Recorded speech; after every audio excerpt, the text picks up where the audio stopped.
اللہ عز و جلال ہمیں توفیق سے نواز دے۔ رسول اللہ صلی اللہ علیہ وآلہ وسلم نے طریقہ بھی بتایا ہے کہ آپ تہجد کیسے پڑھیں۔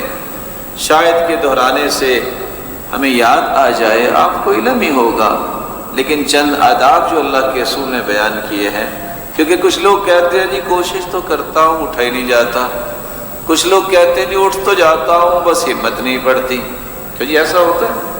کچھ لوگ کہتے ہیں بس گھنٹی لگائی تھی، الارم تو بجا لیکن بات نہیں بنی، بس اٹھ کے بیٹھتا ہوں پھر سو جاتا ہوں۔ دوسرا کہتا ہے وضو کر کے آیا تو جی چاہ جو تھوڑا سا سو جاؤں تو پتہ چلا کہ فرض نماز بھی گزر گئی۔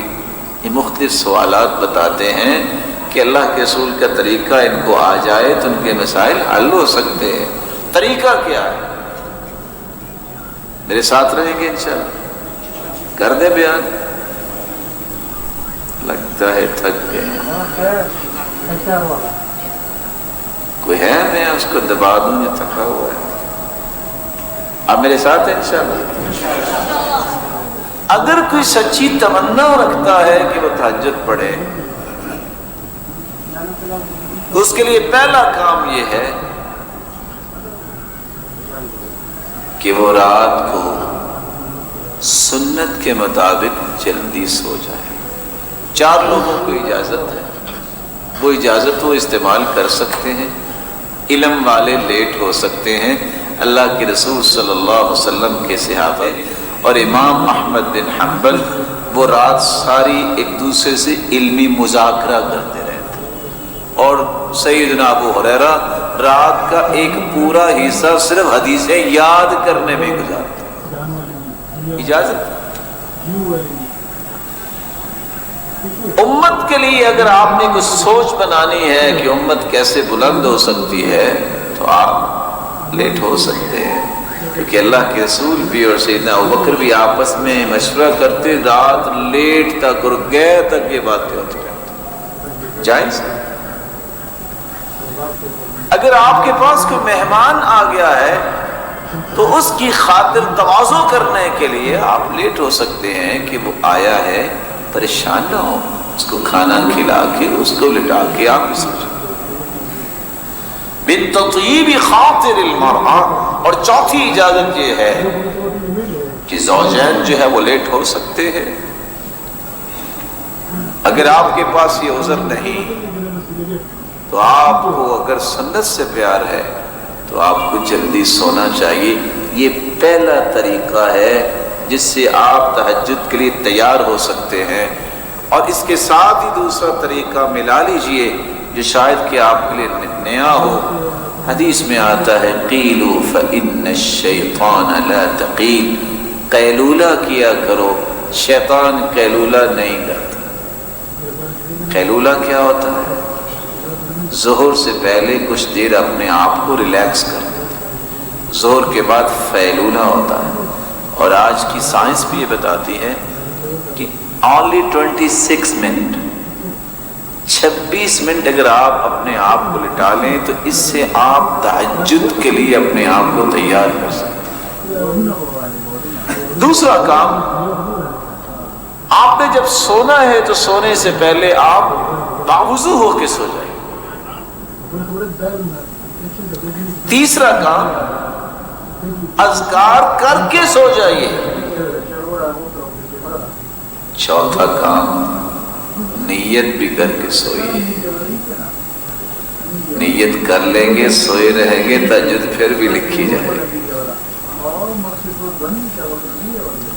آپ سوچ رہے ہوں گے کہ الارم کا نام نہیں لیا، کیونکہ صحابہ کے دور میں موبائل نہیں تھے، ٹائم ویسٹ نہیں تھے، ان کا یہاں سے الارم جو ہے نا وہ ان کو اٹھاتا تھا، دل کے اندر تھا۔ ہاں کوشش کر دیکھیے الارم بھی لگا لیں، لیکن نیت کر کے سوئیے، دعا کر کے یا اللہ یہ لذت مجھے بھی عطا کر۔ آپ سو گئے، رسول اللہ صلی اللہ علیہ وآلہ وسلم کی سنت کے مطابق آپ اگر ذکر کر کے سوئے ہیں سورۃ الملک ضرور پڑھیے، یہ آپ سے انسان کو بچاتی ہے۔ تو پہلا کام ہم نے کیا کہا؟ کیا کرنا؟ دوسرا کام جی تیسرا کام، چوتھا کام ذکر کر کے سونا ہے، اور پانچواں کام نیت کر کے سونا۔ آپ سو گئے، اگر اللہ نے آپ کی نیت کو پسند کر لیا کہ واقعتاً یہ مجھ سے ہونا چاہتا ہے، میرا مالک ضرور اٹھائے گا۔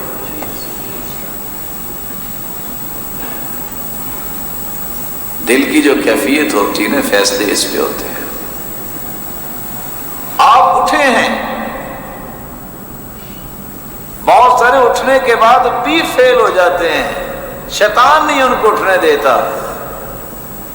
آپ صلی اللہ علیہ وسلم نے چھٹا ایک کام کیا ہے کہ جب آپ صلی اللہ علیہ وسلم اٹھتے تو عبداللہ بن عباس کہتے ہیں استيقظ النبی فجعل يمسح النوم عن وجهه بيده۔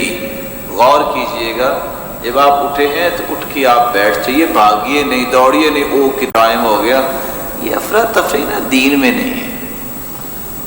بڑے آرام سے، تحمل سے، سکون سے، وقار سے ہم کس کے لیے اٹھے ہیں؟ آپ اٹھ کے بیٹھیے، الحمدللہ الذی احیانا بعدما اماتنا والیہ النشور، الحمدللہ الذی رد علی روحی وعافانی فی جسدی واذن لی بذکری۔ دعائیں پڑھی ہیں اور اوپر سے آنکھیں بند ہوگی۔ آپ سنت کے مطابق کیا کریں؟ دونوں ہاتھوں سے 3 مرتبہ اپنے چہرے پہ لگائیں تاکہ نیند دور ہو جائے۔ ہم تو کیا کرتے نا، ٹائم دیکھو، وہ بڑا ٹائم پہ آ پھر سو گئے۔ شکر کریں گے ٹائم پہ اللہ نے آپ کو اٹھا دیا۔ تو چھٹا کام کیا کرنا ہے؟ اٹھتے وقت بھی آپ کو دعا پڑھنی چاہیے، اللہ تیری ہی تعریف ہے جس نے دوبارہ مجھے صحیح سلامت زندہ کر دیا۔ کیونکہ ہم رات سوتے ہوئے دعا پڑھتے ہیں اللہم بسمی کا، یہ نہیں کہتے ہم انام و استیقظ، میں اللہ کے نام پہ سوتا ہوں اور اٹھوں گا، اموت و احیا، میں اللہ کے نام پہ ہی مرتا ہوں اور زندہ کیا جاؤں گا۔ یہ غور کیجئے، نیند بھی جو نا الموتۃ الصغریٰ، یہ چھوٹی موت ہوتی ہے۔ اللہ یتوفی الانفس حین موتها، اللہ جب کسی کو سلاتے ہیں اس کی روح کو قبض کر لیتے ہیں، چاہے تو واپس کر دے، چاہے تو واپس نہ کرے۔ رسول اللہ صلی اللہ علیہ وآلہ وسلم کا طریقہ کہ وہ دعا پڑھتے اور اپنے چہرہ انور پہ ہاتھ پھیرتے اور سورۃ آل عمران کی آخری آیتیں پڑھتے۔ ان فی خلق السماوات والارض واختلاف اللیل والنہار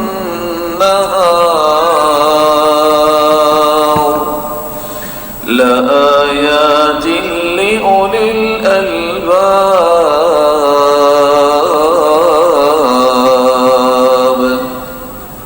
10 آیتیں سورہ آل عمران کی وہ پڑھتے۔ 7واں کام، رسول اللہ صلی اللہ علیہ وسلم آدھا کام رات کرتے وقت اور آدھا اٹھ کے کرتے۔ رات سوتے وقت کیا کرتے؟ سیدہ عائشہ مومنوں کی ماں مسواک تیار کر کے تکیے کے پاس رکھ دیتی، کان لا ینام الا والسواک عند رأسی، اللہ کی رسول کبھی بھی نہیں سوئے، مسواک پہلے تیار پڑی ہوتی تھی۔ آج مسواک کی جگہ پہ ریموٹ پڑا ہوتا ہے، یا گلیکسی یا آئی فون پڑا ہوتا ہے، اور کب پڑا ہوتا ہے؟ فیس بک دیکھتے دیکھتے پتہ نہیں کب نیند آگی، اسی طرح پڑا۔ وہاں تہجدیں نہیں آتی، وہاں شیطانوں کا غلبہ ہوتا ہے۔ جنہوں نے اللہ کے قریب ہونا ہوتا ہے وہ اللہ کے رسول کی زندگی کو فالو کر رہے ہوتے ہیں۔ مسواک پڑھیے، اور آپ اٹھتے ہی اپنے چہرے پہ ہاتھ پھیرنے کے بعد آیتیں پڑھنے کے بعد پہلا کام مسواک کرتے ہیں۔ نیند کی رہی صحیح کسر بھی نکل جاتی ہے، ختم نیند کہاں سے آئی کہاں گئی کچھ پتہ نہیں، تر و تازہ اٹھا۔ رسول اللہ صلی اللہ علیہ وسلم نے فرمایا تھا طیبوا افواہکم فانہا طرق القرآن، اپنے منہوں کو صاف ستھرا رکھا کرو، یہ قرآن کے راستے ہیں۔ آپ حیران ہوں گے یہ حدیث سن کے، فرشتوں کی کوئی خوراک نہیں، لیکن بندہ جب مسواک کر کے کھڑا ہو جاتا ہے تو فرشتہ جو ہے وہ پہلے چکر لگاتا ہے، مسواک کی ہوئی ہے قریب ہو جاتا ہے، یہاں تک کہ اپنے ہونٹ پڑھنے والے کے ہونٹوں پہ رکھ دیتا ہے۔ جو قرآن کی تلاوت کرتا ہے کرنے والا وہ فرشتے کی خوراک بن جاتا ہے، لیکن اگر اس نے مسواک نہ کی ہو تو وہ قریب نہیں آتا، پیچھے رہتا ہے۔ ساتواں کام یہ ہے کہ آپ مسواک کا اہتمام کریں۔ ہو سکتا ہے کہ میرا محترم بھائی سوچ رہا ہو برش بھی تو کیا جا سکتا ہے، آپ کر سکتے ہیں، منع نہیں کر رہے ہیں، لیکن یاد رکھنا مسواک کا آلٹرنیٹ نہیں ہے، یہ مسواک کرنا سنت ہے، اور جو اس کے فوائد ہیں آپ تصور نہیں کر سکتے، وہ دندانوں سے آپ کو فوائد نہیں ملیں گے۔ خصوصاً پیلو کے درخت کی مسواک اللہ کے رسول کو پسند تھی، اور اس میں آج تو طب نے بھی کتنی بڑی باتیں لکھ دی ہیں کہ کس طرح انسان کی مسوڑوں کی یہ ورزش کروا دیتی ہے، اور کس طرح اس کے خون کی سرکولیشن ٹھیک کر دیتی ہے، اور کس طرح انسان کے ان دانتوں کو تر و تازہ رکھتی ہے، اور مسوڑوں میں کسی قسم کی کمپلیکیشنز اگر ہوں تو یہ مسواک اس کو دور کرتی ہے، جبکہ برش یہ نہیں کر سکتی۔ آٹھواں کام جو رسول اللہ صلی اللہ علیہ وآلہ وسلم نے کیا ہے، آپ کی اگر آنکھ کھولی گئی ہے، میں کہتا ہوں آپ کی ہمت نہیں ہے، پھر بھی جسم ٹوٹا ہوا ہے، لیکن ایک کام کر لیجیے، اگر آپ نے سونا بھی ہے، میں اجازت نہیں ویسے دے رہا، میں صرف فائدہ لے رہا ہوں ایک حدیث۔ آپ کی آنکھ کھلی، آپ صرف اتنا کہہ دیں سبحان اللہ والحمد للہ ولا الہ الا اللہ واللہ اکبر ولا حول ولا قوة الا باللہ، یہ 5 کلمے کہہ کے جو من میں آئے دعا کر دینا، اللہ وہ پوری کر دے گا۔ لیکن میں آپ سے گزارش کروں گا، دعا کرنی ہے تو یہ کرنا، یا اللہ میرے والدین کو جنت الفردوس عطا کر، اللہ ان کو صحت دے دے، اللہ مجھے ہدایت پہ رکھنا، اللہ میری اولاد کو نیک بنانا۔ اس سے بڑی کوئی دعا نہیں ہے۔ جب یہ ہو گئے نا تینوں کام، باقی ساری چیزیں آ جائیں۔ اللہ اپنا تقرب عطا فرمانا، اپنے سے دور نہ کرنا، جو بھی آپ دعا کریں گے اللہ رد نہیں کرے۔